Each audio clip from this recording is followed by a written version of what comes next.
Hi everyone, and welcome back to another video. I have not posted in a very long time, so just to give you guys a couple of updates before we dive into this reading journal flip through, I had to take a bit of a break from social media just for my mental health and to kind of reevaluate where I want to take Jolly Pop over the next year. And I've made some decisions. I'm very excited to share them with you in upcoming videos, and YouTube is going to become quite a priority for me going into this year. So I'm very excited to get back into making videos for you guys. So towards the end of last year, I made it a big goal of mine to get back into reading. I used to love reading as a kid. Like, you could not find me anywhere without a book in hand or with my nose in a book reading. That was just a state of being for me as a child. And after going to university, I stopped reading for a very long time. And now that I live by myself, I've been enjoying slow, quiet mornings to myself, and also in the evenings trying to be off of my phone as much as possible to have a healthier relationship with my social media. So I've gotten back into reading again. I got a Kindle for Christmas, which I was very excited about, and I have been reading like crazy. And I wanted to put together a journal to track my progress with reading through this year because I have absolutely loved journaling. I started getting into journaling after going back into therapy, and my therapist recommended I start a journal. I wasn't really sold on the idea of it, and then I've been journaling for, I think I'm on 2 or 3 months straight of journaling now, which is very exciting. So I am excited to do a little flip through of this reading journal for you guys, and I hope you enjoy. Okay, so this journal is a Leuchtturm. I'm going to put the name of it onto the screen in case I'm mispronouncing that, but it is kind of like this grayish beige color, which I was very excited about.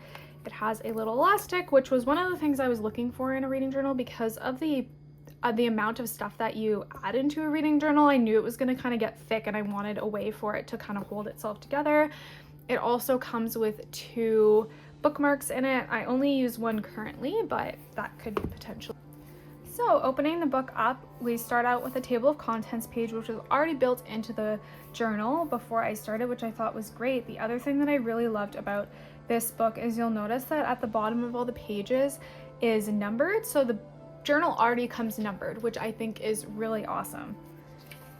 Flipping over to the first spread, this is the title page spread. So I just have Joe's reading journal for 2024. I kind of went with this like vintage scrapbooky feel, and getting to unlock my creativity with doing this journal and just scrapbooking and doing little doodles to add onto it was really fun to do. So I had a great time creating this. On this left-hand side, we have a reading tracker, which also spells on the right-hand side. I've put it at 100 books for this year. Whether that happens or not, we will see. I've already completed 2, and I'm working on 2 more books at the moment. So who knows? We'll see how it goes. But I have a reading tracker that I'm just going to color in every time I finish a book. And then in these boxes here, which I have January through to December for this year, I'm going to write the number of books that I completed in each of these months, just to correlate to the reading tracker here. I added, there's lots of butterflies, florals, mushrooms, all the kinds of things that I like to draw in my art are kind of scrapbooked into here. I got this collection of stickers and scrapbook pieces of paper from Amazon. I'll put a link down below if you guys are interested. And then I just use this really thin Pentel pen to draw in all of these extra little bits and pieces. I will put down below all of the pens, the markers, everything that I used for you guys to have access to. My next spread is 24 books in 2024. So these are 24 books that I would really like to read this year. I left spaces underneath them so I could add little star reviews. So I have a 1 through 5 star rating system that we'll see later on in the journal. And these were kind of all of the books that I wanted to read. A couple of these are rereads, and a lot of them are new to me or have been on my list to read for a long time. And there's quite a good mixture of things in here. I think we can tell I'm definitely lean into the fantasy realm of book genres, but I'm always willing to try new books. My next spread is the 2024 book bracket. So I'm essentially going to take my favorite book from January all the way through to December, and then I'm going to pick my favorite book out of January and February, March, April, etc., and fill it in there. And then those two books are going to go head to head, and I'm going to pick my favorite from there, and so on and so forth until I have my favorite book of 2024.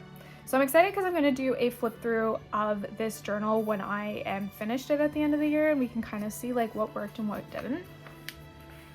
My next spread is a series tracker. So these are all of the series that I am going to start or currently have in progress. I started the Witcher series, but I can't even remember what book I left off on, and it was so long ago that I think I'm just going to reread them. I have ACOTAR, I have Brandon Sanderson's Secret Project books, I have Throne of Glass, Shadow and Bone, and Crescent City. As we can see, I have a lot of Sarah J. Maas on here. She's been my favorite author so far this year.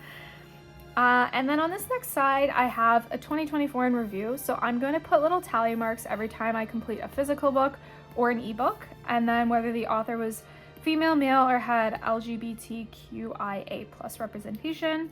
And then I'm going to put a little tally beside each genre because I want to try to hit as many genres as I can because I do like a good variety. But it'll be interesting to see at the end of the year what this page is going to look like. My next spread is a double spread, which is the alphabet challenge, and I've done A through Z on here, and I'm basically going to fill in whenever I have a title that matches the letter. So the first book I read this year was Find Your Artistic Voice. So under the F, I've put that book title there. So every time I read a book that can correspond to filling out an alphabet letter, I will. We'll see how far I get with this. And then I put a little quote down here that says, "Fairy tales are more than true, not because they tell us that dragons exist, but because they tell us that they can be beaten." My next spread is a TBR spread, which is a to be read list. So I'm basically, anytime someone recommends a book to me or I find a book that I want to read, I'm going to just add it into this list, and then I put little check boxes so I can color them in when I complete reading them. This spread was very much like mushroom inspired. Then this spread, I have my rating system on the left here. So 5 stars is a new favorite, 4 stars is I loved and I recommend it, 3 stars is that the book was pretty good, 2 stars was it was just all right, and 1 star is just a nope. And on the right hand side here, I have my January spread, so I just put a little mini calendar here, and then I have like a couple areas for statistics for each month I'm gonna do this kind of spread. So I put what my average rating is gonna be, the total books that I read, my favorite book that I read, and then put my favorite quote of the month. So then each month spread is going to be obviously different but have the same content on it. And so here we are into my first bookmarked page. So I just went ahead and printed out the books that I've completed and the ones that I'm currently reading. So like I said, the first book that I read was Find Your Artistic Voice. I gave it 2 stars. I wrote the start date and the end date and what genre it's a part of. And then I wrote down kind of like thoughts I had while I was reading it. I wrote down sort of quotes that I liked and sort of overall what I thought about it. And I did the same thing with Tress of the Emerald Sea, but Tress got a 4 stars, which was it was a really, really good book. So I did the same thing there. I'm currently reading Yumi and then Nightmare Painter and A Court of Mist and Fury. So those have yet to be determined and I have yet to fill out this next page, but I'm essentially going to replicate this spread all the way through January until we get to February, and in February I'll make another spread like this. So that's essentially what my reading journal looks like. I hope you guys enjoyed this and enjoyed the little flip through. I'm definitely going to do a video at the end of the year where I go back through this journal and we can see what got filled in, what I didn't accomplish, how many books I ended up reading for the year. And yeah, I hope you guys enjoyed this video and I look forward to seeing you in the next one. Bye!